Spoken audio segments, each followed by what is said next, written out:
Welcome to day one of SVG Europe FutureSPORT in the stadium and in the gallery.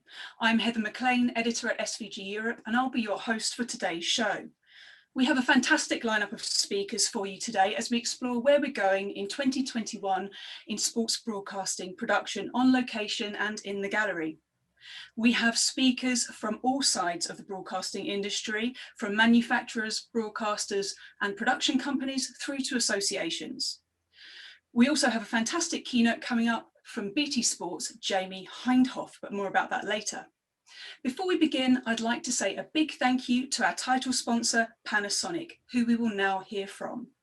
Please welcome Marketing Manager Shiva Kupasamy, who is going to provide us with an insight into the company's new video processing platform, Kairos. Over to you, Shiva. Thanks, Heather. Good afternoon, everyone. My name is Shiva Kupasamy. We at Panasonic are glad to be the title sponsor of this event. Thanks for joining us here. Taking this opportunity, let me please take you to our groundbreaking product, Kairos. We at Panasonic always strive to bring the very best of technologies to take the sports production to the next level. With that mission, we recently brought Kairos to the market, the next generation IT/IP live video processing platform. In the stadium, this groundbreaking product can be used both as a broadcast switcher and also as a presentation switcher. Want to know how? In the conventional approach, one would need a broadcast switcher to produce the program output and a multi-window processor to feed various output signals to the screens and billboards in the stadium. Whereas with Kairos, by offering an open, very powerful and flexible GPU-based software system, we are able to offer several applications with only one platform. Having said that, Kairos can simultaneously produce both the program output and the various output to the screens and billboards in all possible resolution and formats, even non-conventional ones as illustrated in this chart. The features that make Kairos suitable for both these applications are layered structure for versatile video expression. We move away from a FPGA-based conventional switcher to a GPU-based software-defined switcher. Photoshop style live composting. Kairos is not at all restricted by the number of mix effects or keys like a conventional switcher. Instead, it allows as many layers as the GPU capacity permits. Super low latency architecture, as low as 1 frame latency. Yes, you heard it right, 1 frame latency, even with multiple layers and keys. The reason is, since multiple layers are processed at once in the GPU, there is no cascading of delays, hence it remains at 1 frame only. Resolution and format independent. Kairos supports uncompressed true 4K inputs, both via IP and SDI. The free canvas option allows to create any desired aspect ratio to support any display format. The desired aspect ratio can be easily defined by drag and drop function in the Kairos Creator, a software tool. Portrait mode is also supported. These are only some of the features of Kairos. To learn more about our Kairos and other groundbreaking products, please watch our live video series. Here is a short trailer of episode 1. These features support the creation of hybrid worlds whereby both the physical and the digital world can be bridged together, meaning that the picture is non-obtrusive when used in a virtual environment such as this. We were looking to bring broadcast-style technology virtual. For the first time ever in a Panasonic PTZ camera, high bandwidth NDI can be used inside the UB100. The UB150, as well as the UB100, uniquely supports 3D data output. The combination means we have a three-dimensional tracking system that allows the real world and the virtual world to be mapped highly accurately. Kairos is a next-generation live production platform that enables unprecedented productivity for broadcast studios and for live events. The platform offers a latency of just a single frame, a first on the market, which makes Kairos an extremely powerful tool for live production. What the Kairos does is bring all of those feeds together in one place. There's not lots of upstream conversion, transcoding, switching. It's all coming together in one platform, one interface that's really easy for techs to use. Which is particularly useful when working in virtual, using things like NDI and IP that would allow us to stream data directly from cameras into a virtual environment, so that becomes a very useful combination of technologies.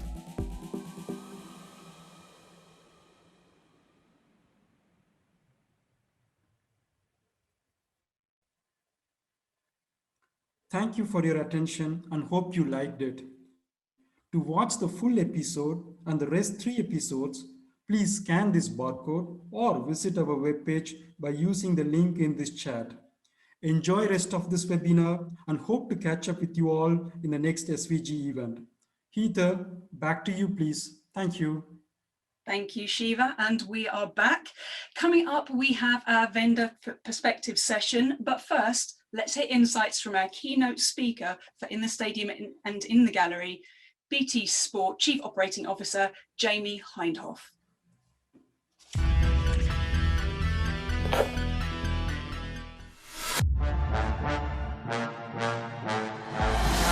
No one brings fans together like BT Sport. And if we've learned anything, it's that nothing will knock our passion. Football is something that connects people, that people love and people have so much passion about.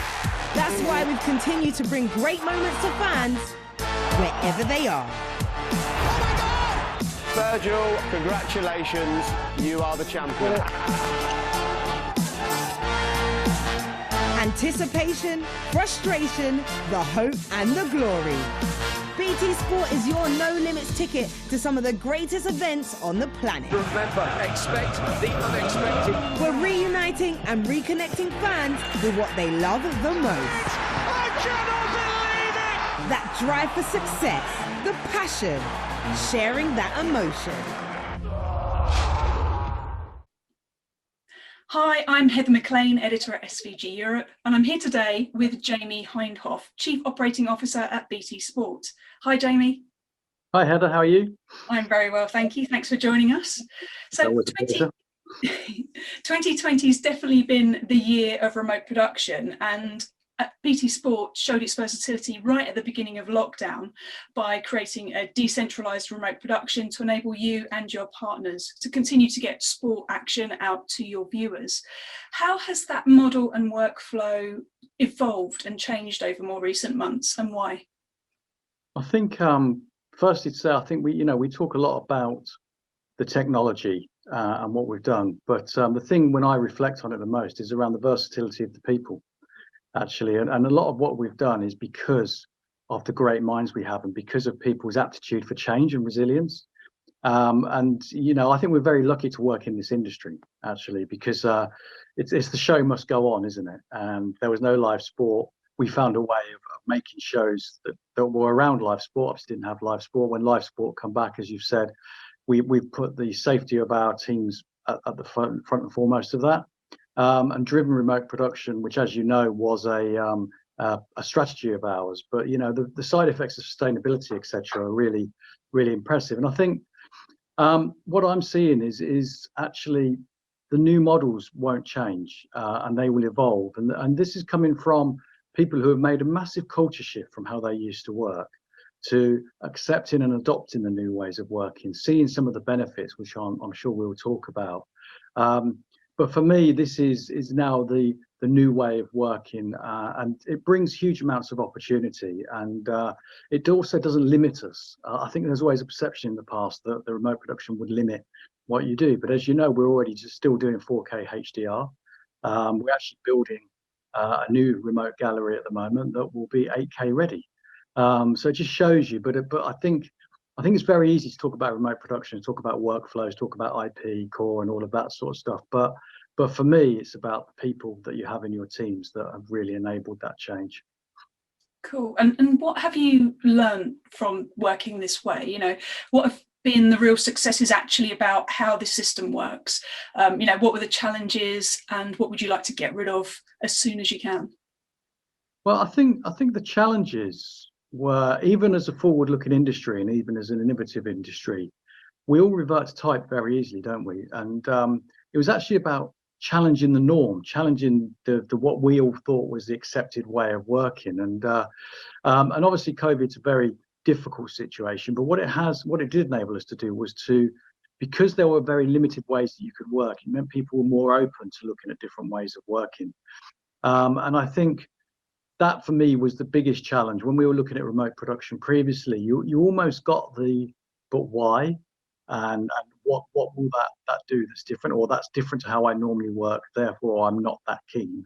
And we've seen a complete reverse in that, and we've embraced that challenge. And I think the benefits are there for everyone to see. I mean, simple things, you know, like work-life balance. Our industry is notoriously hard to work in, especially if you're a carer, or especially if you have a young family, or if you can't drive, etc., etc. And I think what we're seeing with remote production is that you can work from home or work from a base or location that's nearer to you. It actually opens up opportunity. It also allows you to plan other things in your life that are really important, like friends and family, etc. So there's that side of things. I think I touched on the sustainability side. I mean, we are notoriously a dirty industry. That's because of the way we've always worked. And, you know, without going into too much detail, we did some sums.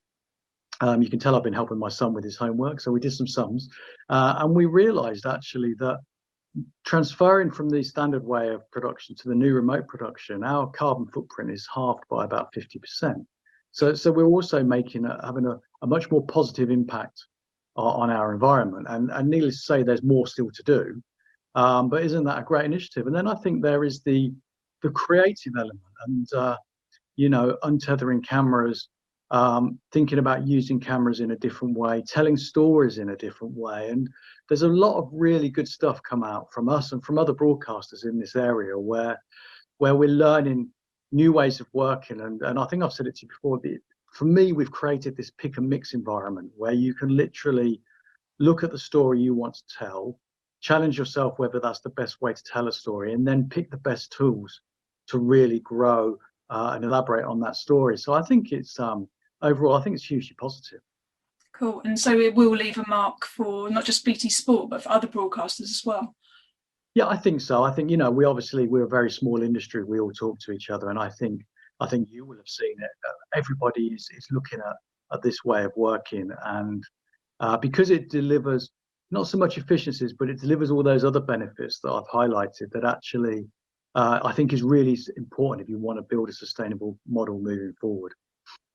Yeah, and looking at the stadium and gallery more broadly, what do you see as the future of live production and acquisition following on from what we've learned this year?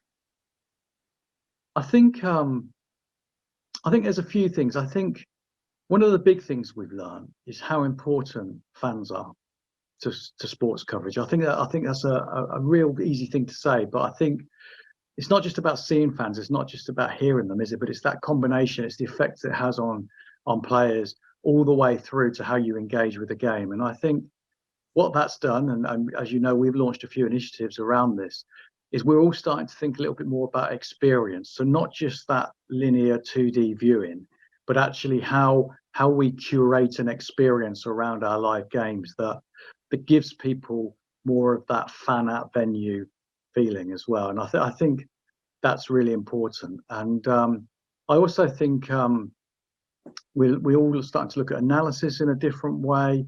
I think how you cover games in a slightly different way as well, all driven from this fundamental remote, either from a base or from home. But staying safe in difficult times, but understanding. I think we all understand a little bit more about what our audiences would like and want. And talking about audiences and what they like and want, another big area that's come to the fore this year is personalisation. So, with fans trapped at home, the desire to be in the stadium and to share your experience with friends is much more poignant now. Your latest new addition to the BT Sport app, Matchday Experience, which gives us loads of stuff, 360 pitch viewing, AR, the whole works, is really attacking that trend. How is this type of personalised offering changing and evolving how you at BT Sport actually capture live events? Well, I think the Matchday Experience that we launched, which is 5 different products, as you've said, and it's about the combination of those products were actually devised and executed during lockdown. And I think it's all about the end-to-end workflow. So how you capture something impacts on how a product works, etc. And I think we're all just thinking more, as I said, there's a bigger awareness that actually it's almost our duty, isn't it, if live events are happening and you can't be at an event, that we should be enabling you to still go to the event virtually with your friends, to have different experiences, and also actually with some of the products we've launched, give you even more experiences than you would have when you're at the events as well. And I think it's absolutely critical that we use these times to launch these products, but always look at the future opportunities that they will bring. And it changes the fundamentals of broadcast, because, broadcast is one to many. What we're actually starting to do is to create content that is a one-to-one dynamic. Fab. And finally, bit of thought leadership here. Where do you see live production in sports broadcasting going next year? And what has BT Sport got next on the cards? Because we know there's always something cooking. Where do I see it going? I see it building a lot on what we've done and what other broadcasters have done already. So it's about taking your audience to the heart of your coverage. I think personalisation is going to become much, much more relevant, which really excites me. And I think formats are still important as well, because I think if you're not at the event, you want that best viewing experience you can have. And I think the outsider one for me is around data and analysis. And there's a real leveler starting to happen here now, where the experts, the non-experts, are seeing similar information to the experts. And I think you're seeing people really hungry for this information, and some of the stuff we've launched with Matchday Experience really delves into that. So I see it growing. And for BT Sport, as I said earlier, we're building a new gallery with our partners Telegenic that will be 8K ready. I think part of our BT Sport Ultimate experience is always trying to capture in the best quality available, and making that available to different audiences depending on what device they're on, what connectivity they have. Object-based broadcasting, which we've talked about before, really important to me around this personalization. So curating different graphics for different audiences, allowing audiences to select different camera angles, etc., whilst not losing their engagement with live sport. I think Watch Together will grow around, sport is a social viewing experience, and just because you're watching it on TV shouldn't mean that we're not curating it more socially as well. And we've sort of launched a lot, so the Matchday Experience will be building on all of that, Heather, around where else can the AR take us, what else can we do with the second spectrum AR graphics overlay, what else can we do around Watch Together. 8K VR, that's a huge step forward around pinch and zoom and giving people that insight. So I see it as our industry does do. If you actually look at it, we seem to have a lot of big step changes, like with the first 4K, first Dolby Atmos, but actually organically as an industry, I don't think those step changes are quite as clear as that. And we all evolve, we all learn from each other. And I think the good thing now moving forward is, I think, understanding what your audience wants and the way they can feed back really helps all of us starting to curate content in a way that appeals to a wider audience, but also allows us to segment audiences as well as just trying to do one thing for everyone. Brilliant. Thank you very much, Jamie. It's a pleasure.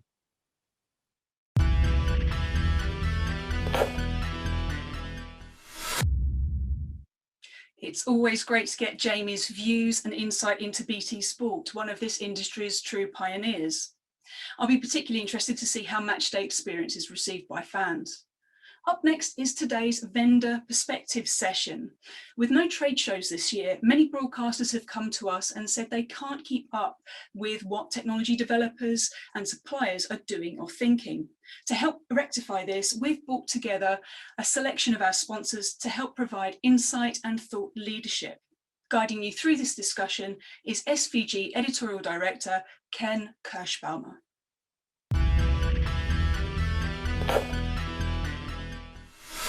Hi, everybody. Welcome to the first session for FutureSPORT 2020. This was not the plan at all to be doing this via Zoom, but this is where we are. So I want to really quickly introduce our panelists. We have a really great conversation, but time is fleeting. So really quickly, introductions, Michel Bais, Mobile Viewpoint Managing Director. Michel, good to see you. Thank you. Ian McDonough, Blackbird Chief Executive. Ian, thank you for joining us. Nice to see you. Jamie Dunn, Lawo, Chief Commercial Officer. How are you, Jamie? Yep, thank you, everybody. And Remo Ziegler, Vizrt, SVP of Product Management. And of course, our co-chair or chair for today, Jens Cornelius Knudsen, TV2 Vice President of Production, News and Sports. Jens, we go way back to your Vizrt day, so it's great to see you. Hope you're doing well in Norway. I want to kind of start with you and for everybody, but you first. COVID obviously has changed the way everybody operates. But TV2, you had some pretty cool remote operation workflows for hockey last year when we went to go visit you guys in Bergen. So walk through the sort of the COVID response from TV2 Norway and what you're seeing as far as how it's really impacted the way you approach sports production. Well, starting off, Norway closed down on March 12th, and we kept only the editorial and production crew on site. And after a couple of weeks, we realized that we needed an ability to stay on air if we had a large breakout of COVID on our premises. So the first thing we did, due to the IP technology that we're running on, we set up 5 remote galleries, enabling us to run productions even if we were not on the premises, and also to send people that ended up in quarantine, not being sick, could also go to these remote sites and work without coming into the office. So that was kind of the first approach we had, and it enabled us to breathe a little bit calmer, knowing that we wouldn't be going off air if we got large-scale infection on the premises. Right. That was the first step, and actually, COVID made us work a lot tighter across the departments. We had to talk, we had to act quickly. So it brought the different departments, sports, news, my production department, and technology closer to one another, and gave us great solutions while we're trying to handle the situation.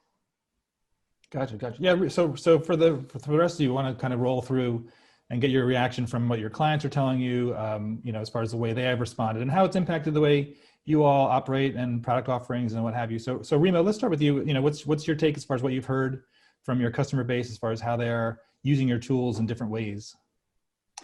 I think one thing that Jens just mentioned is the first part, which was important, was actually to stay on air and be able to operate despite the fact that you can't go back into the studio or something like that. So they're basically having a full remote control of having just the staying on air and still delivering content. But then kind of the next step was, that's great, but you want to have reactions from people, but people were not able to come into the studio. So you had to somehow enable webcams from people's home cameras to become a production camera in your workflow.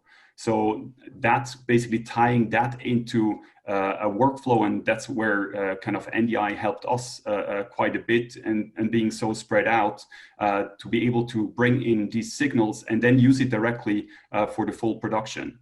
In a kind of a third step, once this talk show started to happen, people started to produce out of their garage, like NFL Network was basically setting up a switcher in their garage, had the feeds coming in over the network and being able to still continue to produce also talk show with invited speakers. And then sort of in the third phase, sports started to slowly come back, but of course not in the way that we wanted, with like lots of people cheering for their teams.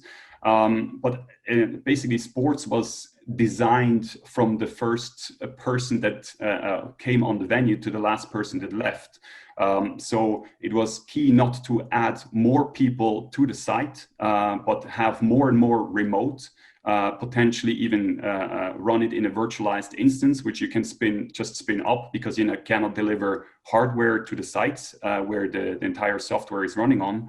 So I think one of the key elements that we saw there is that to have solutions which are completely software based, because it's just much easier to actually ramp these up further down. To pick something up that Jens brought up as well is, I think, sticking together and talking across different departments, talking with different clients, also with other vendors, and actually coming up with solutions fast was key throughout this moment. And I think that's where a lot of innovation is happening as well, because everybody has his strength.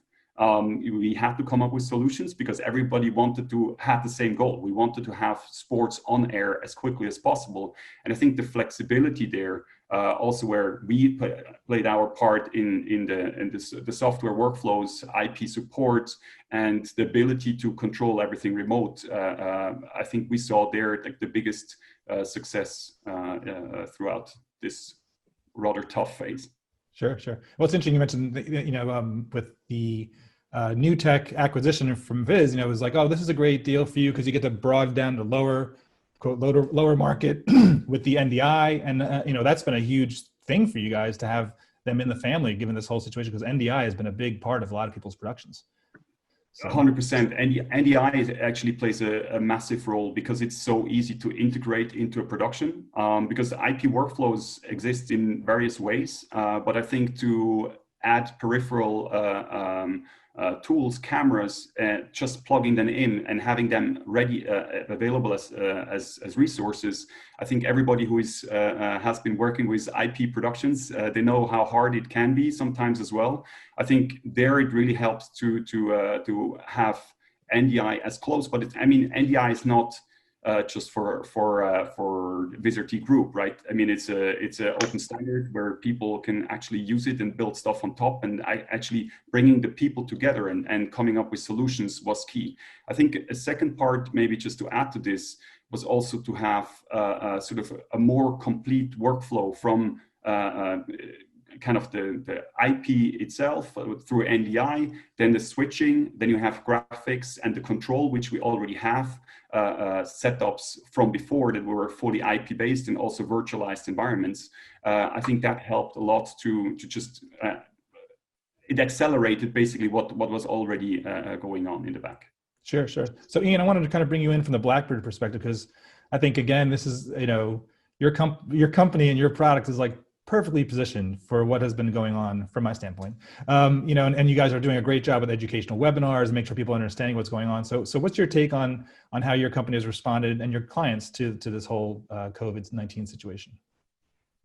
Thank you, Ken. I think the key thing was that people had an awful lot less to work with. I mean, there was an awful lot less content. First of all, there was zero sport to begin with, and then very limited sport. And so having to balance off the increasing demands of the audience, because they had less time, they had much more time in hands and more appetite, with the less content, meant that everyone had to be much more productive. They had to get a lot more out of a lot less. And that's where we were able to help right from the start, with the likes of Arsenal, for instance, who use all their archive content, to satisfy millions of fans around the world, just purely from their living rooms, tapping into a central NAS. To live sport that was actually still going on, which was esports. So we were able to help there. Esports was happening and tournaments were going on, but people couldn't actually travel to a central location to create that content. So again, able to facilitate that was really helpful.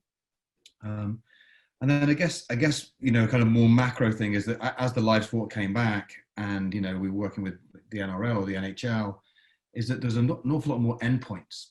People wanted to catch content and an awful lot more endpoints, and so having the potential to virtualize the infrastructure over the entire broadcast operation rather than just particular individuals in editing, really helped keep the whole thing workable, keep the whole thing keep the cost down, allowed us to virtualize the engine of the media, but not virtualize all the users. They could actually just happen with a normal laptop on any bandwidth, which really helped to get more from less, which is what we were aiming to do. Sure. So Michel, from the mobile Viewpoint perspective, obviously you guys are helping people deliver content and contribution feeds in new ways. You have the iKey Sports producer behind you, flying the banner. That's great. So give us your perspective on what your customers have been telling you as far as how they're working differently. Now, yeah, of course, in the beginning, our customers told us, sorry, there's nothing to do at the moment, so we are scaling down. But quite rapidly, they came back because they wanted to work from home. They wanted to work from all kinds of other places. So our wireless connectivity business, the WT business, with using bonded SIM cards, did fly off suddenly quite heavily. So in the beginning, it was a big dip due to all the cancellations of all the big events like the Olympics. But after that, it came back very quickly. And for a lot of alternative use cases we never thought of. So really, presenters sitting at home, talk shows hosted from somebody's living room, but at high quality. So they demanded better than a Zoom webcam as we're doing right now. So yeah, after some time, it really came back. And also during summertime, we see sports coming back. And since we're already selling quite for a long time remote production kits, that it really took off, because in the past people didn't want to believe in it, so they want to stay traditional production vehicles and stay on traditional stuff because they have them anyhow, they have those vans. But yeah, they're not allowed to use them at the moment, so they have to move. So also people who also had a little bit suspicious about the IP technology now had to move. And suddenly they became customers, while in the past they were more our enemies, but now they joined us. And during also autumn time, September, it was still going quite well. But at the moment we see again, things go not so good anymore. People have to stay home. Also people can really get ill over here. So you have a lot of people getting ill from Corona. So it's scaling back a little bit at the moment. And also a lot of sports events are again cancelled. But overall, I think the year was still quite okay for us and also for the customers like BT Sport and the BBC, for example. Sure. So Remo, I know obviously this is a 2020. We would have seen Lawo all over the place at the Olympics in Tokyo, enabling these sort of remote production workflows. And I did hear from NBC yesterday that, they reached out and said, hey, we're getting our plans going for the Olympics. So fingers crossed that is going to happen. But, your company's been kind of positioned at enabling this anyway, Fox Sports for the World Cups and kind of, have you seen an explosion in the demand for your systems and new ways your clients are working? I think it's been, firstly to say, it's been an immensely challenging time for everybody. And, the fact is that it's interesting to see that the sport stopped completely, which means there was no avenue for some of our customers to even use fancy technology because, for instance, you saw the limitation, for instance, of an OB truck. If there was no event to do, it was just millions of dollars of assets sitting there being able to generate no revenue. And I think this was really challenging.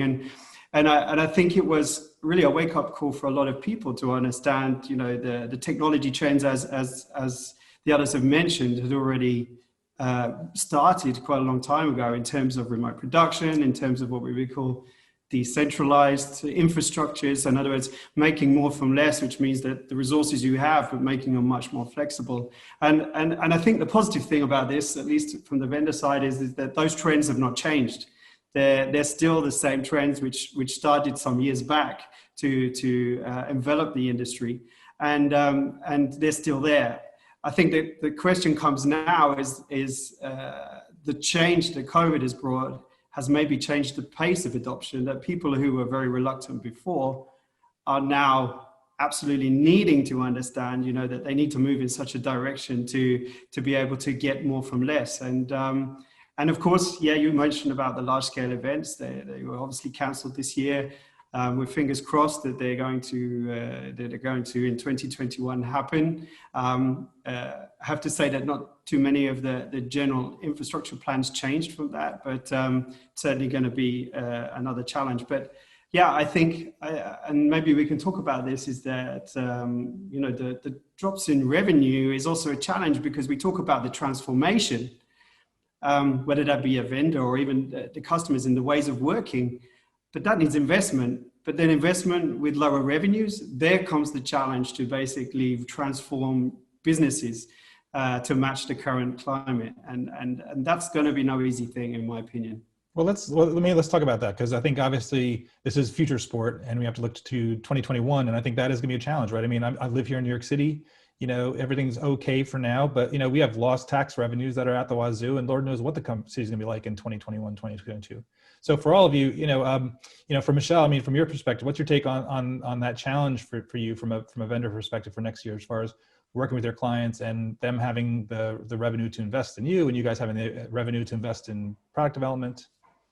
Yeah, as said, there is not a lot of money, of course, available now to do capital investment. So operational is still possible. So we see quite a lot more requests for rentals and for loans and hires. And also for the automatic sport production, you already touched a little bit on that one. We see more and more demands for it, also for the more higher quality productions. From one side, it needs less personnel, but also in the end, it's cheaper. You need less people on site. And you can, of course, especially the lower tiers, you can produce it at lower cost. So we see quite some demands for that, also based on budgets. So yes, there is definitely less money available in 2021, also for the Olympics. One of our bigger customers over there, Discovery, scaled back the production anyhow on one side, but on the other side, they are renting more of our hardware because they can do it at a lower cost. Gotcha. Ian, from your perspective? Yeah, I totally agree. I think it's about building a strong business case where there are immediate benefits. You know, whether it be cost benefit and ROI. You know, can you we've said a couple times, make more from less, but can you also show immediate savings?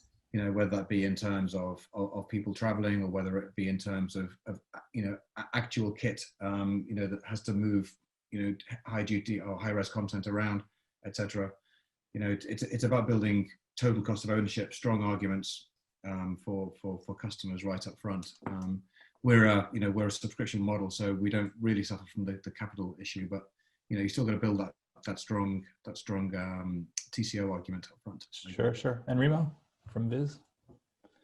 Yeah, certainly. I think it's one part that was already mentioned a couple of times now is kind of to save money, because you can use tools more efficiently. You can do more automation on things, and potentially you can use a tool in different ways. So you basically just purchase this once, and then you have kind of since it's software based, you can use it at different locations. But I think one part we should not forget is also, so more you have to produce more content with less. That's true, and that's where kind of the automation comes in. But more content, and also how the content is consumed through OTT, you have more chance to have targeted content for the audience. So the content actually gets more value because you can also place, for instance, ads more specifically to the audience that is watching it, because that's becoming more relevant. When we looked already in 2020, we were working with La Liga and also NBA to do placement of virtual ads, and then have the possibility to regionalize these ads. I think that's something where rights owners are particularly interested now as well to sort of cope with all the missing gate revenues that they had, and there's a lot of possibilities to do that because the technology is around. The technology can handle it already, but it was never really the focus in the first place, because through gate revenue and through image rights and the sponsorships that they already had, it was not kind of the top of the list. But I think that's kind of gets quite a boost, and looking at how you can insert and create multiple feeds in a more automatic way, I think that becomes way more interesting. We were just hearing about optimized production. I think from our side, the key point is that you can really spin up production where you need it. You can use kind of switchers in the cloud, as we just had recently released. That's I think gonna come. So you just use the tools where you need them, and you try to sort of not only save costs, this is one thing, but also potentially look at more direct return on invest, because you actually make more money out of what we are doing. And we see quite big chances moving forward in this, and big potential for all kinds of sports, because it's becoming much easier. You don't have to ship all the equipment to the different production sites, but you can do everything from remote. So all the insertions that we have done were all done out of Barcelona as a central place, but it could basically also be spun up in virtualized instances, and then you produce it this way.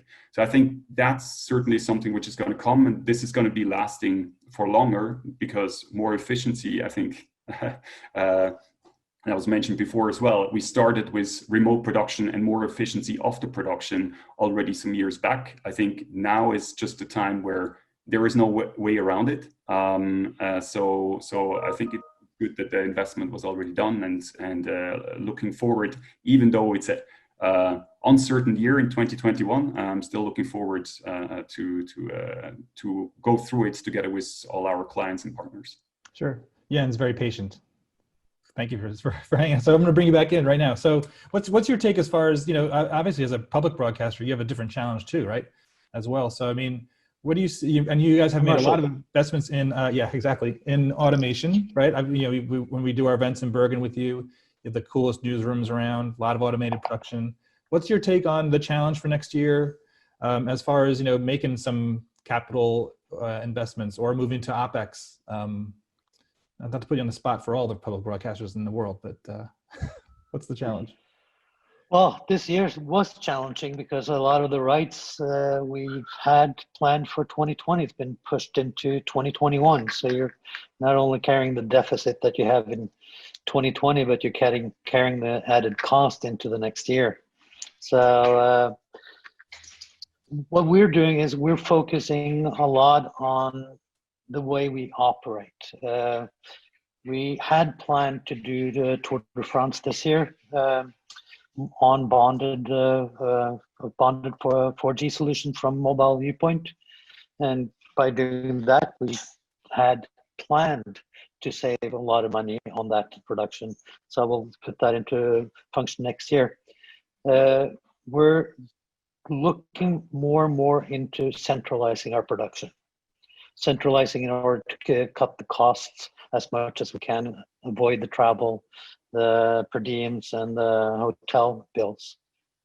So we got to catch up. We're not slowing down on the number of productions, but we're definitely looking at the productions with a different viewpoint.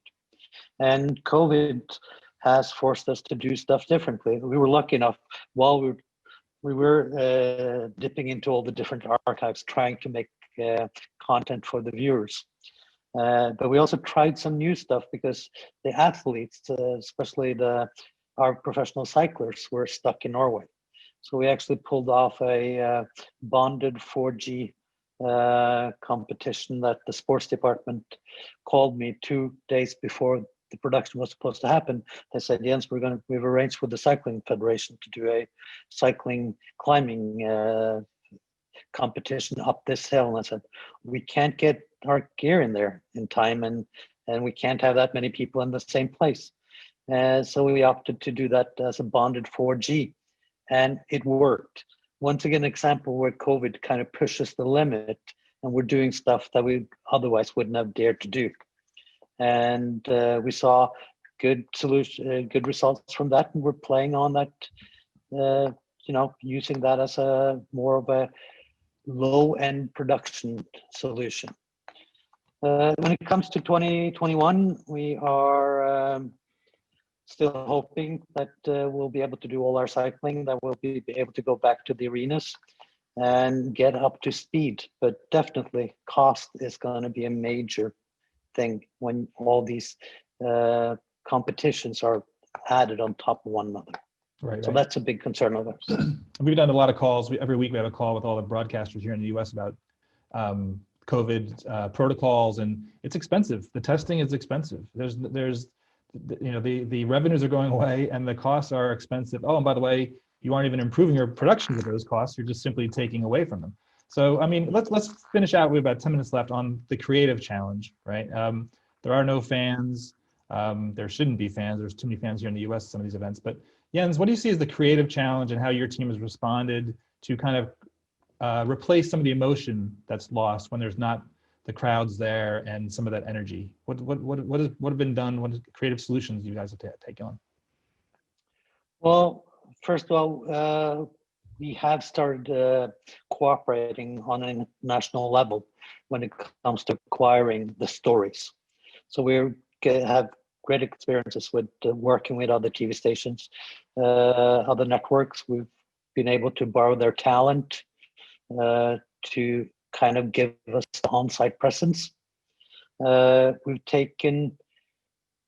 We've decided to send some people abroad with the promise that we'll bring them home if they get sick. So we've taken different measures, but of course it's not the same way you normally treat a sports right. So you have to dip into the local market, use Norwegians into talking about the different international sports strikes. So at the end, we're able to make content, but it's not the same. We are definitely staggering along the road, trying to maximize the available resources to make an interesting product. Gotcha. It's not easy, but we're getting there. Yeah. I mean, Remo, what have you seen as far as creative solutions from your clients and going forward, how they may be working in new ways to bring that energy back? I mean, certainly one which came in very early, already in April. La Liga reached out to us to basically bring in for the Ghost games the virtual spectators for all the stadiums, but they also had the constraint, nobody can travel anywhere, so it has to be all downstream. So we made it happen in like 2-3 weeks, but like I said, we already had things in place to do everything image based. So we had to test people, get people down there. It was pretty amazing because we did it for the first division and second division for all the stadiums. So we basically had to adapt the crowds. The crowds were matched to the also to match the colors of the teams. And then it's always kind of a difficult question, right? Are you going to do like virtual crowds or not? Is population accepting that? That's depending on the country. So they basically sent out 2 streams, but the one with the virtual crowds was watched a lot.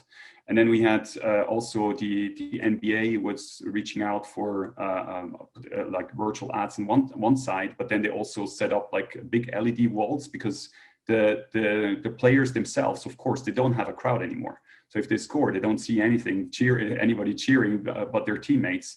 And basically, we have an integration of NDI into teams. So the cameras from people at home became kind of a source, and then they played all the LED walls with the feeds from people from home. So that kind of, it's not just, I mean, there is the passion on one side, but then there's also kind of the engagements of the fans, because you want the individuals to be engaged. So the messaging was basically one thing that we've done as well. So you can have messages directly on the stands from people from home, which bring that back in. And I think this is something which will continue as well, especially even if people come back, I think on pre-game to have like bigger messaging across the stands. I think that's something that I see will continue. But yeah, I think for us, the virtual crowds and having them animated or as dots or whatever, that's part to whoever our client is. They have to choose what kind of graphics they want to do. We want to make it as easy as possible because, like Jens said, cost is an extreme hard constraint, and having people not having to travel is the other key constraints. And that's what we push forward to enable that also for 2021. When our clients come up with new creative ideas, and those can be quite different across the world, what they want to show. Sure. Yeah, so Ian, from the Blackbird perspective, as far as new ways your tools are being used to drive creativity and emotional engagement, I guess I would call it. I think the first one is one we're not involved in. I watched the Masters over the weekend, and I thought the creative use of camera angles and using the drones across to get sweeping views of the course, which we'd never seen before, I thought that was fantastic. We weren't involved in that one, but We are involved with the NHL and their Stanley Cup playoffs. So, having building a narrative and storytelling behind the scenes with celebrations in the dressing rooms and was a lot more prevalent this year, I thought, and I think it's not just the NHL, but I saw it right across quite a few sports. One that's very dear to my heart is Liverpool winning the championship this year for the first time in 30 years. We saw that story develop and evolve with the players watching the other games live in their hotel rooms and stuff. So there's more emotion and more storytelling brought into it rather than just a pure live, which I thought was which added value to me, huge amounts of value to me. Sure. Well, we're all just glad that they got to finish the season, because that would have been heartbreaking given how close you guys were to like clinching the whole thing. And that's so congratulations. Yeah. Congratulations. Yeah. No anticlimax, that would have been, yeah. So Jamie, what's your take as far as how your tools are helping drive creativity and replacing the fan engagement? Yeah, I mean, I think first and foremost, it's highlighted how important the live crowd was as a part of the story in this whole thing, because actually, if you've watched sport, I'm sure you have, there's an emotional element missing from the actual players and competitors themselves. And that's really, really hard to just replace with something, because, and I think that was fun first for me, an interesting point. Of course, on the audio side, which is of course where Lawo's got a lot of history there, to see these artificial crowds and how that worked. At the beginning, I think it worked quite well. And then I think people sort of slowly realized that really didn't successfully work. One thing I would say was that the close ball on soccer is fantastic. So our tools, which we use there, Kick, for doing close ball has been absolutely fantastic, and actually a really important element, I think, with all of the missing crowd of the fact that you can hear the football. So, I think I think we're going to have to wait. I think, as Jen said, it must be extremely challenging from the creative side to try to come up with really good ideas to fill that gap, because it's really, from my point of view, simply impossible to replace that crowd element. It's such an important part of live sport. So we just look forward to the day that the stadiums get filled up again and we can get back that missing element. Sure. Yeah, and Kick is a really cool automated production tool that allows the mics to basically move and follow the ball. Correct. And again, at first when you see, you're like, that's kind of neat, but how does it fit in? And now you're like, okay, there's no fan noise, so now you can really, okay, there's a use case for it right there. So I want to actually, Ian, rather than putting you on the spot for the fans thing, I want to have you talk about the sustainability thing, because you mentioned that. What do you see as the positive impact on sustainability efforts? I mean, I've not been in a car since March, on a plane since March, so I'm doing a very good job being carbon neutral myself. But what's your sense on the impact here of this whole situation on driving sustainability efforts? Yeah, it's actually, I think they're very closely linked. I mean, the fact that there has been restrictions on travel, there have been restrictions on cost. I think it plays very nicely for a future where sports production can be more sustainable. I think that the technology angle of it now means that we don't have to, we can get very low latency, we can get very efficient workflows where high-res content does not have to be moved around in the same scale it was before. And so I think that probably the best example is Sky this year have gone out with saying that their entire season will be Albert certified and sustainable. I think that will hopefully lead a charge there for the entire industry to become more responsible around sustainability. Sure. So obviously that has been a big hot topic for the last couple of years in the industry. And Michel, actually, I want to kind of close out with you on another hot topic. Wild card question for you. 5G, obviously in 2021, deployments will be a big thing continuing. So from your perspective, from a mobile viewpoint perspective, how should people approach 5G as it may fit into their production? What are the pros and cons there? Realistic expectations versus hype? Yeah, the realistic expectation is that 5G is implemented at the moment, so it is extremely spotty also here in the Netherlands. But of course, you see that those big telecom operators also prioritize big venues. So big stadiums and all those venues where we see sports will get earlier 5G than you get on the local corner of the street, of course. And the big benefit of 5G is, of course, is the capacity, because normally using our equipment in a fully loaded stadium is a no-go because there is no bandwidth available. But with 5G, that will be definitely there. So we see a much broader use of our bonding transmitters in more primary sports productions, because you can guarantee connectivity, you can guarantee low delay. You can also guarantee something that they call local loop. So you go directly to a decoder without going via the central core network of an operator. So it will all get better. But the true story is it will go over the end of the year, so to say. So in 2021, we'll see that really happening. In due course, we see getting things better. But the real promise will be the end of next year, is my expectation. And we are really gearing up for that. And also one thing to know is that all those 5G modems are still have to come. They are certified at the moment. There is quite some delay, I noticed, from my suppliers. So it will be really the end of next year. But it will bring benefits, definitely. Right, awesome. Well, thanks guys so much for your time. Really appreciate it. Obviously stay safe during this spike, and hopefully we can all get together by the middle of next year. Definitely IBC. Thanks, man. All right, thanks guys. Great to see you all. Okay, thanks, bye-bye. Bye, everyone. Bye.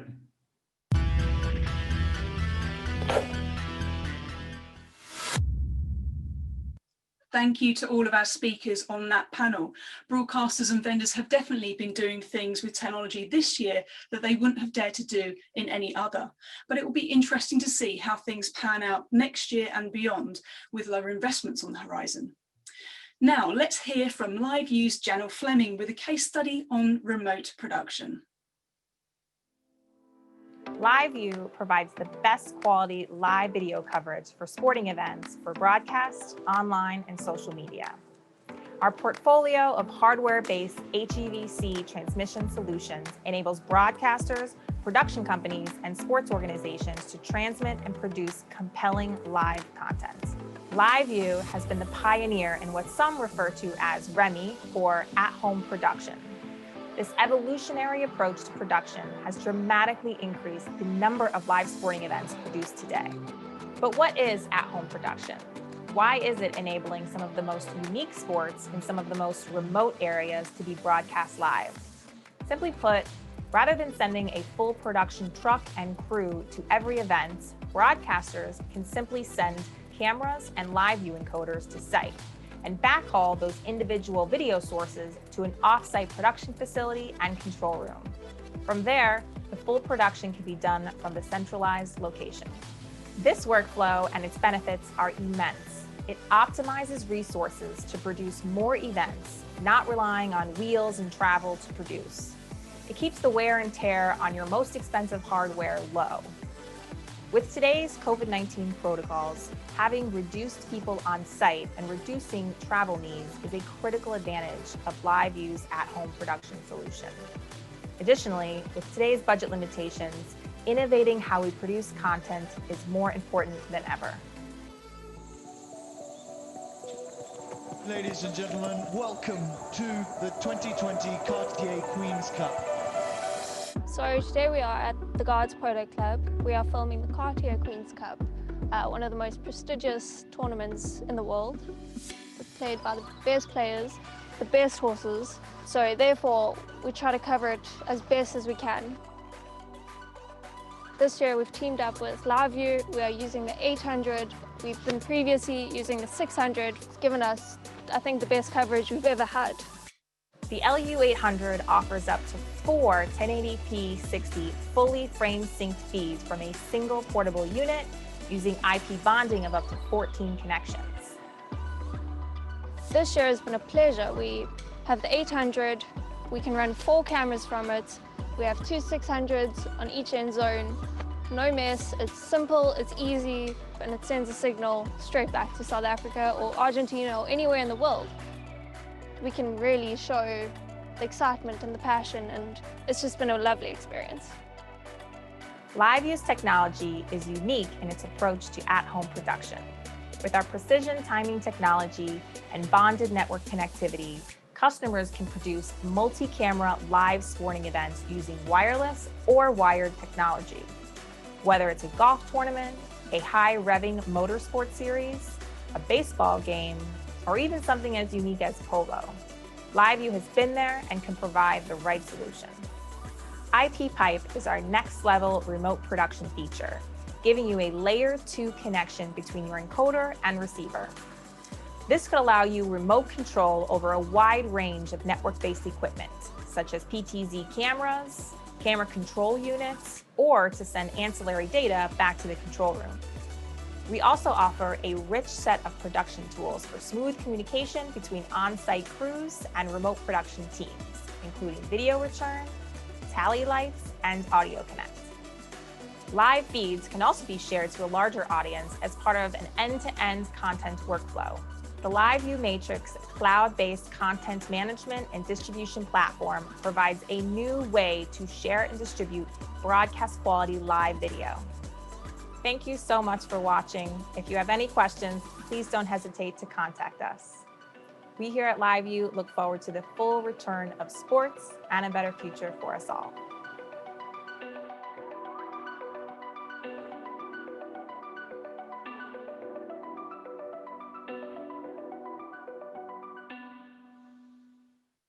A big thanks to LiveView for that. And now we have our grand finale, our live panel session chaired by SVG Europe editor Will Strauss. This panel is going to reflect on what has already been discussed today before looking into the evolution of this industry into 2021 and beyond, inside the stadium and in the gallery. Over to you, Will. Thanks very much, Heather. Welcome to the final session of day one of FutureSPORT 2020. My name is Will Strauss. I'm an SVG editor too. To continue the conversation about in the stadium and in the gallery, we've assembled a crack team of what we like to call end users. So joining me today are Steve Norris, Gravity Media's Director of Production and Content, Shane Warden, ATP Media Chief Technology Officer, Bevan Gibson, also Chief Technology Officer, recently appointed at Euro Media Group, and Kevin McCue, friend of the show, regular contributor, Sky Sports Director of Technical Operations. Welcome to you all. If you have questions for our panel this afternoon, please use the Q&A tool. You'll find that at the bottom of your screen. Now, we've heard a lot today about how innovations and innovative thinking has helped to get sport on air during the COVID pandemic. But as we go into 2021, I think it's important to ask, have we learned anything that we can take forward? Steve, perhaps if I can start with you. We've certainly done a great job of getting coverage to air in very difficult circumstances. But in your opinion and experience, is this new way of working and the new normal how people actually want to watch and indeed produce televised sport? I'm not sure it is. I agree with you. I think there's been some brilliant innovation during a period of lockdown when people have done their very best to keep the sporting story and the narrative going, especially when you think back to March and April where we had no sport whatsoever. And I think, you know, all of the big pay TV operators here in the UK did a fantastic job in terms of the technology, people at home, analysing matches, great test matches, great football matches, presenters, guests, commentators, etc. All of that, I think, was really great to keep that sports story going. But I think when we get back to that world of normal, whenever that is, I don't think that's the way people want to watch sport. You know, I'm a big sports fan. You know, I've grown up watching Sky Sports, very much part of BT Sport. I want to see my presenter pitch side. I want to see 80,000 fans behind him. I want to see the guests with him. I want to see the commentators up in the gantry and hear them having to shout over the crowds. I want the reporter to be breathless at the end of the match, running around looking for those great interviews. I don't think that changes. I think that's the bedrock of great sports broadcasting. And you have to ask yourselves, you know, what is our job? You know, our job is to give that fan on the sofa at home the best seat in the house. So I don't think those fundamentals will change. You know, that creates clearly a really big footprint on site at these broadcasts. And I think the question we ask ourselves is, how do we make that footprint smaller? How do we take away some of that hardware and that technology, but keep the magic of the broadcast? Makes a lot of sense. Kevin, would you agree with that? It seems that there are things that we will keep, but also things that we won't. What do you think we will continue to do beyond, post-COVID, shall we say? I think a lot, actually. I mean, we've been forced to evolve. I think we were all evolving anyway, but we've been forced to do it at a much greater rate. But I think what's probably fairly obvious and what we're hearing a lot about in the industry is remote. You know, we've been on a journey for a long time now with remote production, and this last 9 months has certainly kind of sped a lot of those things up. So I think for me, I think we can all agree that remote works, and we're still getting cracking telly out of remotely producing content. But I think what we'll see now is a real solidification of this technology, and you know, the kind of various different kind of methodology of doing remote will start to kind of find its way into its kind of operational swim lanes, as it were. And I think we'll see a massive push on this now. Yeah, I think it's here to stay, I would say. Bevan, from your point of view, how much further can we push remote or distributed production and workflows? I think it's got a long way to go. As Kevin said, it's everyone had sort of made progress before COVID. And where we're going now is this is only the tip of the iceberg. It's what happens in phase 2, what happens in phase 3. We're doing the remote surface work at the moment, which has worked and has allowed us to keep people in central locations and to have fewer people at the stadium, but we've still got a lot of equipment going to the stadium. So moving forward, I think we'll try and put equipment and people in maybe central locations, but there may be also a distributed workflow that we can work with. And going forward, what does that do for things like sustainability and flexibility, better utilisation of people, better utilisation of infrastructure? That's where we need to get to. And I think the journey's only just beginning. The next 12 months will be really key. And on that same note, Bevan, where does it leave the humble OB truck?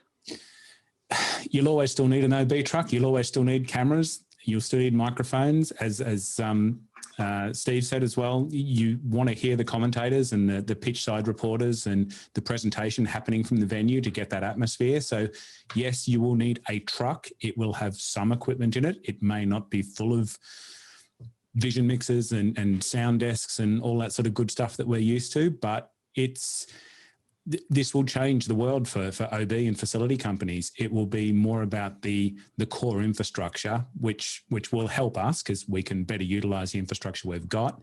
It will have sort of sustainability and environmental benefits, but you will still need some stuff to go to the stadium. And it's just, I think, giving our clients and giving the industry the choice of where do you want to be? Do you want to be at the stadium to do the event? Do you want to be at a central base, or do you want to be operating from your living room or a regional hub? They're all the options. And I think going forward, we've got to give people that choice. Let's bring in Shane. I know this is a subject that he's very keen to evangelise about. This feels to me like there's a virtualisation element to all of this, which is really important. Am I right? Yeah, I definitely think so. And certainly for someone like me who's sort of campaigned for a long while to try and sort of move this agenda along a bit, I think this has certainly helped. And I think overall, just as the other guys are saying, I think we come out of this with much greater confidence about, decentralizing what we do, whether it's the operations. And certainly for us at HB Media, we've been doing sort of remote production on our 500s for nearly 5 years. But our step change was to now do that at scale and do it for our masters, for instance. And I think, overall, it's been very interesting. There's the people as well as the technology. People are being much more open-minded now about change. It's been enforced on us, and I think people have adapted and adopted really, really well. And it sort of lays the landscape out really nicely. And we're definitely seeing that sort of sharpened approach by the manufacturers and suppliers, which will help us, move along on this and then just give us flexibility, because that's what all this is going to be about. Absolutely. Let's change tack slightly. And back to Steve again. What do you think the broadcasters and networks will want to see in the next 12 months and beyond? Because after all, they're the ones leading this, and we'll come to Kev as well, of course, from a different point of view in a second. But Steve, from Gravity Media and what you see, what are your paymasters, shall we call them? What are they looking to do? Look, I think, to summarize what everybody said, we're at the beginning of this journey in terms of this remote technology, and we're kind of just starting out. I think ultimately we know the direction, but maybe we don't know all the stop-off points at the moment, and the roadmap is a little bit unclear, and technology and when it's going to be developed, how reliable it will be, all those things are important. But I think what they'll require more than anything else is a partner who will truly partner with them and go on that journey with them. So it's a flexible approach. It's flexible from the technology perspective, but it's also probably flexible from the commercial perspective as well. And I think you'll see longer term partnerships between rights holders and content providers, because it will take time to go on this journey. So I can see longer term deals, aligned strategies, aligned commercial deals, flexible commercial deals as well. So I think it's a combination of all those things, but I see it going forward now so much more of a partnership than it was traditionally. Yes, it's an interesting point. So Kevin, the same question to you, but obviously slightly different because, of course, yours your in-house production. What are the in-house Sky production departments requiring from you, do you think, in the next 12 to 18 months?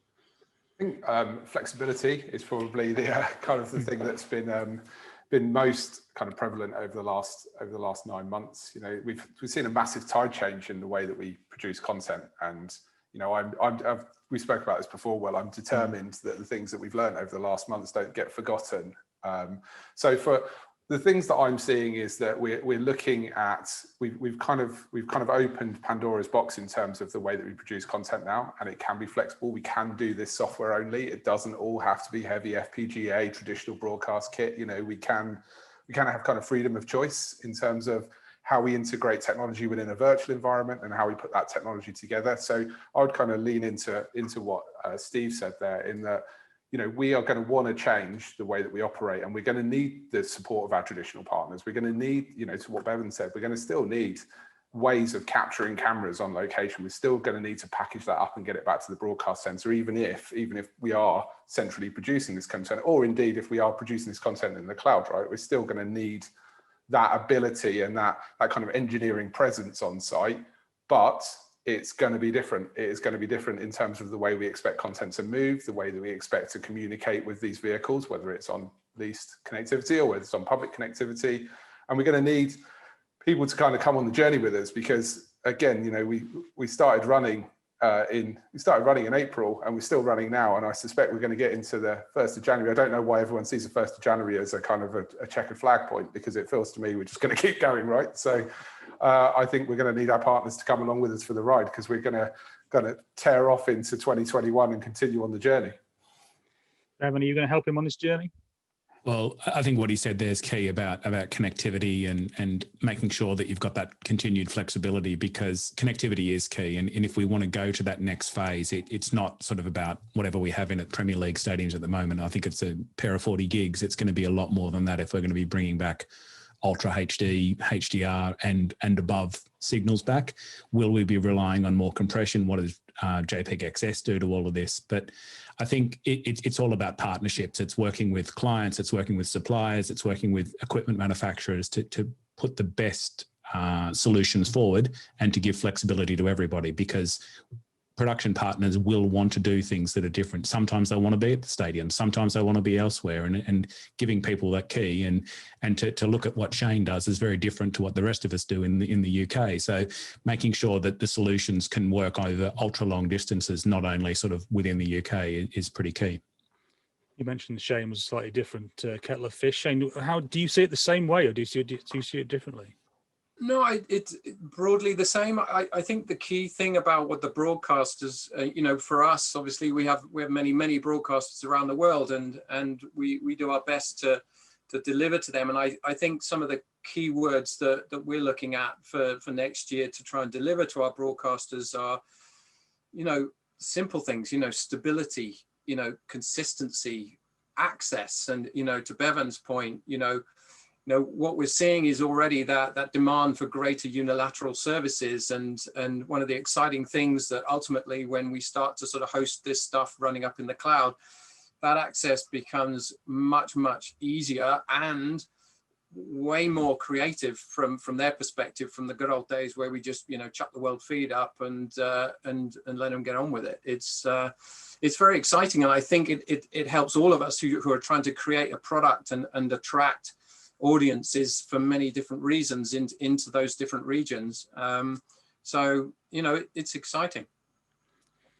Let's change tack slightly. Let's go a bit more specific for next year. One of the things I think that's happened this year is we sort of lost sight to a certain extent of things like HDR, for very good reasons. And Shane, you and I have been on panels discussing HDR for more years than I care to remember, but it's sort of fallen off the radar a bit. I'm wondering, from your point of view, whether this is still something that's possible, and in a minute we'll come to whether it's commercially viable as well. But technically, is there any reason why HDR hasn't been on the radar this year, or have I just missed it?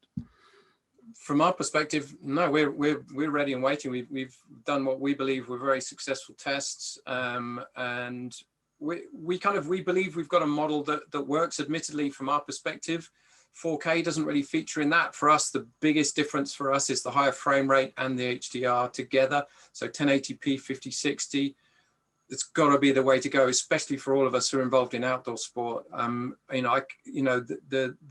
The difference it makes in terms of all the testing we've done is huge. Why is it not taking off? Well, to be honest, I think in general, broadcasters and pretty much everybody else have got way more important things to think about. And I think, we've sort of gone past that original, certainly in the UK, that early right cycle, arms race that went on from a marketing perspective when you saw, two big UK broadcasters fighting it out, to launch, services for Premier League, for instance. And I think maybe when that right cycle comes around again, we'll see that big push. But right at this point in time, I think everybody's just got way more important things to think about. And we're not, certainly internationally, not feeling a massive pull for it. I know, Kev, that Sky have got HDR on its on their roadmap. What's your take on high dynamic range? Well, I mean, my take on it looks brilliant, right? It's complicated, and it's. I said when we kicked off on the UHD journey, I kind of cautioned a lot of people that I was working with that we're doing the easy bit first, right? Because just working in 709 in UHD, it's just a bit more sticky. It's not technically more difficult, right? I think from our perspective, the box is ready for it. We're going to have HDR. We have HDR content on it. There's going to be more HDR content over Christmas. I think what we will want to do is we will want it to look perfect, and we will want to spend a kind of long time getting the look right in HDR, and that's what we will kind of develop and will evolve over the kind of first part of next year. I think the other thing is that when we originally started conceiving HDR, we were very much like, well, the Premier League will be HDR. This is now NEP's problem, and we'll bring this back to the broadcast centre. We'll wrap some presentation around that. Thank you very much, and kind of toddled off and thought, as long as it looks good, we'll be fine. What happened in the last 9 months is that we now remotely produce all of the Premier League from Osterley, so it's very quickly become my problem. And I think what we'll be doing is very much kind of understanding how we get that workflow right, how we have that communication between kind of racks on the OB and what we're doing in the gallery, and kind of stitch the whole thing together. But yeah, I see it next year. I like it. We've been doing it for a long time in post-production at Sky. We understand it. It's now we just got to do it. I think we all like it. I think the question really, I think, Steve, I'd come to you if I may, is there a commercial reason to do it? It's a good question. I mean, we're talking to this panel about HDR, 4K, 8K. You're preaching to the converted, right? There's nobody that's going to say, no, I don't think that's a good idea. But there is an elephant in the room here. Is like, how do you pay for it, and who pays for it? How much more can you charge the customer? Let's be honest, this is a really challenging market now that we're all entering into. We're coming at it from, there was a rights cycle where the rights were hugely inflated. It was becoming increasingly difficult for broadcasters to kind of make a return on that investment. But that cycle has probably come to an end. It's combined itself with COVID and all the economic problems that brings. So, it's a challenging market, and how much more can you charge the customer? And Sky have always been at the forefront, I think, of innovation and technology, and have done it really well. Since the days from SD to HD, from HD and 3D, from the traditional set-top box to Sky Q to the PVR. Technology has always been a huge part of their roadmap. But it comes back to the question of I think we're getting to the point where it's very hard to charge the customer anymore for new technology, because I think the gains in the customer's eyes are quite marginal. It may be big in our eyes, but I think in the customer's eyes, they're pretty marginal. So, I think that's something we should always think about. I'm so glad you mentioned 3D. It's been so long since I've talked about 3D. I've had an awful sense of deja vu, then an awful shudder down the back of my spine. I'm going to move on before anything bad happens. Bevan, before we move on to another subject, is there anything on HDR that you'd like to add particularly? I mean, maybe from a facilities point of view, about the complexities of it or the possibilities of it?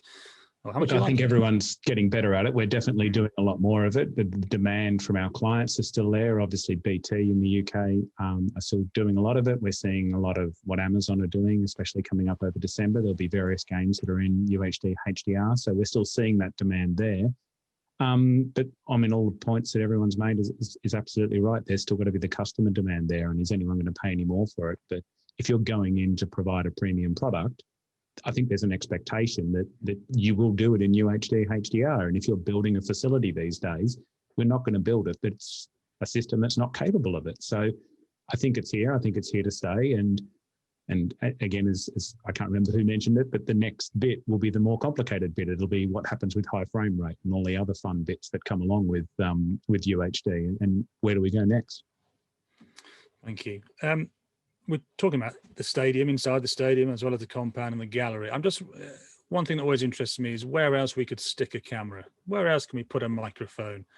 It's one of my favorite questions at conferences. So I'll start with Shane. Where would you like to stick a camera, if you could? Or maybe your boss. Where would your boss like to stick a camera? Literally, rather than metaphorically. I'm figuratively speaking. Yeah.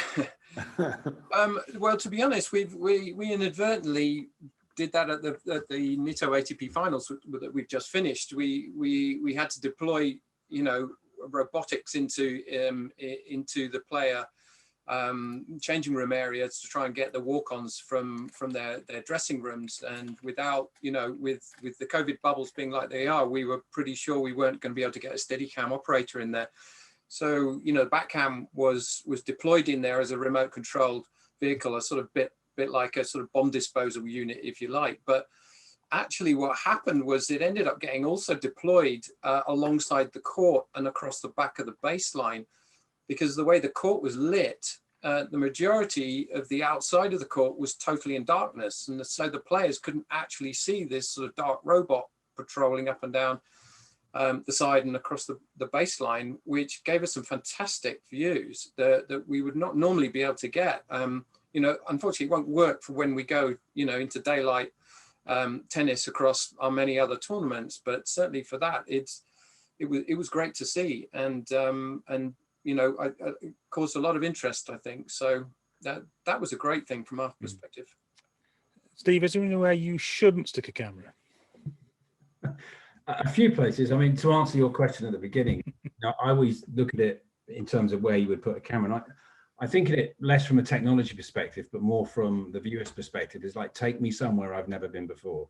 Take me somewhere I've never, show me something I've never seen before. And I think Sky did this really well. I'm a big cricket fan. And, and I'm sure it wasn't a hugely expensive piece of kit, nor was it an expensive piece of camera or hardware. But, the camera in the long room on the cricket was fantastic. It took me to a place I have never been before. I can see Alistair Cook, walking back into the long room, being slapped on the back by the members after scoring a century. It just doesn't get any better than that for me. And that's less about technology and more about really thinking about where you can put the creative solution. And we did something similar at BT Sport with the rugby when I was there. Getting cameras into rugby dressing rooms. That was quite a hard sell to the players. And initially they really didn't want to do it. And when we said to them, look, it will never be live. There'll never be audio. We will never look to kind of do anything that would show you in a bad light. They kind of went with it. And it, really added hugely to the broadcast, to the extent that within about 3 or 4 weeks, these dressing rooms that usually the backdrop was a load of underpants and linen and socks and, old jerseys, they now had branding and advertising at the back of all this. So they were on the journey very quickly with us, and it worked very well.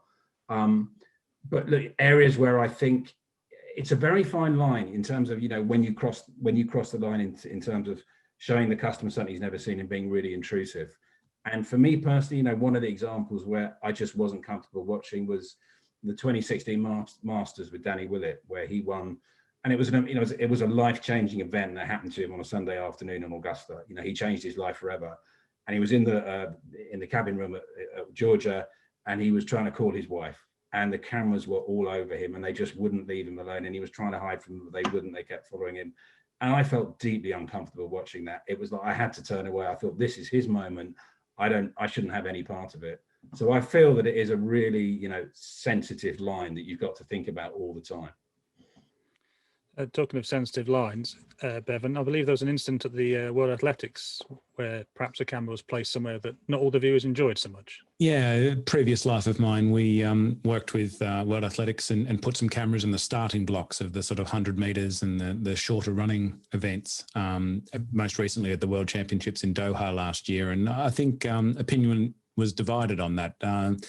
Half the broadcasters thought it was great and half the athletes thought it was great, and the rest not so much. Some of the more conservative countries didn't really like it, and some of the athletes really hated it. But I mean, as you mentioned, sometimes these people do realise there's opportunities, and you will start to see advertising appearing on certain parts of clothing that weren't otherwise getting coverage. But I think pushing the boundaries and trying things for production reasons is always a good thing. But some will work and some won't. And I think we mentioned the example that ACS have done recently with the rugby camera. But that's also trying to push stuff forward as well, and put cameras and give interesting perspectives that may not be commonplace in today's coverage. Absolutely. Thank you very much. I'm conscious this event is called FutureSPORT, so I'm going to end with a question. I'm going to put you on the spot, if I'm honest. I'm going to ask you to make a prediction about 2021, about how you see the sports broadcasting landscape evolving or changing. I'm going to start with Kevin. If I had a gun to your head and you had to make a prediction about how 2021 might go for us, what would it be? It is a good question, Will. Thanks. Which, that's your job, right? But I think for me, it's we are. I'm reluctant to say the new normal, right? But we are going to find some kind of point where we all feel that we are kind of semi-reset and we can kind of carry on with our lives right next year. Let's hope that is next year. But what I think is that the assumption would be the rate of change would slow down.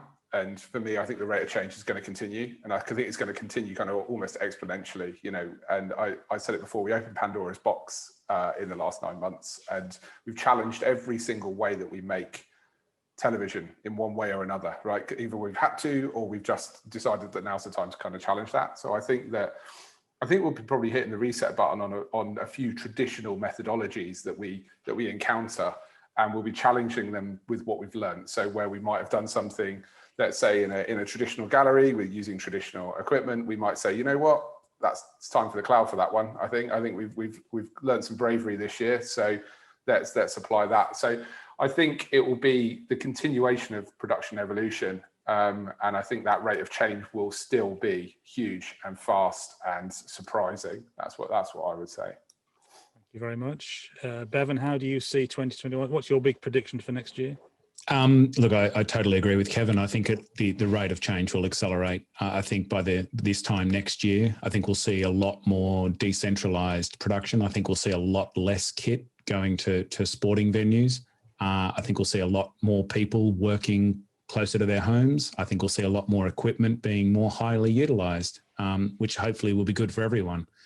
But I think, nothing's going to slow down. That's for sure. It's going to be frantic, and I think we're going to see a lot of boundaries being pushed. And I think, as Kevin says, doing things and because they've been done this way for the last X years is no longer a good reason. And some of the advances that we've made since March this year, I think have given a lot of people like us and producers as well the confidence to try new things and really push the boundaries. So I think it'll be a massive year of change, probably even more than this year.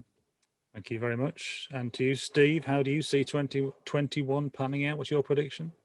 I think we'll see a lot more personalization of content. I think the technology and the bandwidth is allowing us to do that now. And I think you've seen some really good examples out there already with it. I think BT Sports Matchday Experience, I think that's a really interesting piece of technology and a way to look at things, things like Watch Together, 360 VR. I think all of these things, this is now what the customer expects. And, as pay TV platforms, you have to fight really hard to keep your customers. You've always got to look at it being the front of innovation and technology. But I think to do that, if you talk directly to the customer as an individual when you're doing that, I think that's very powerful and very compelling. So I think personalization started during lockdown. It made us realize how important that was because we didn't have these big sporting moments to go to. I think that's just going to expand and expand in 21. Wonderful. Thank you very much. And last but very much not least, Shane, what's your prediction for next year? I guess some of it is really for us, certainly at HP Media. I think the whole of this year is we've very much had to be reactive about what we're doing and what comes next, or maybe it doesn't. And I think for us the opportunity now is to stand back a little bit and assess what works, what didn't work. Obviously, as a technologist and someone who's campaigned for all of this to change. This change, that train I've been telling everybody is coming is, by God, it's coming right now a hell of a lot faster than I was expecting. But we're still not in the mood to necessarily force technology in. unless we're really, really sure about it. So we've got to be certain. It sort of goes back to that stability and consistency thing, because we're delivering to, 90 odd broadcasters around the world. And I think for us, we'll be just looking and understanding the timescales in much more detail about everybody, whether these are new entrants into into this industry of ours, in terms of a bit like in the old days when Lightworks and Avid, came piling in, and the hardware manufacturers got kind of caught out a bit. Well, hopefully we can breathe a little bit, let everybody start to pivot their business and understand and communicate about how we're going to pivot all of our businesses, so there are no real losers in this. And then we can simply sort of work together to lay a solid path, a really solid path that everyone can follow. And at risk of mixing my metaphors up, I guess, for all of us, if this train is coming and then we can make our minds. Do we sit at the front? Do we sit in the middle? Do we sit in the back? And then, what is our final stop? Where do we get off that train? Or do we take it, all the way to where we need to go? Whatever it will be, it'll be a very exciting ride. Guys, thank you very much for your time today. I really enjoyed that. I hope the audience has too. Steve, Shane, Bevan, Kevin, thank you very much for your time. It's been great to speak to you. Speak to you again soon. Stay safe. Back to you, Heather, in the studio.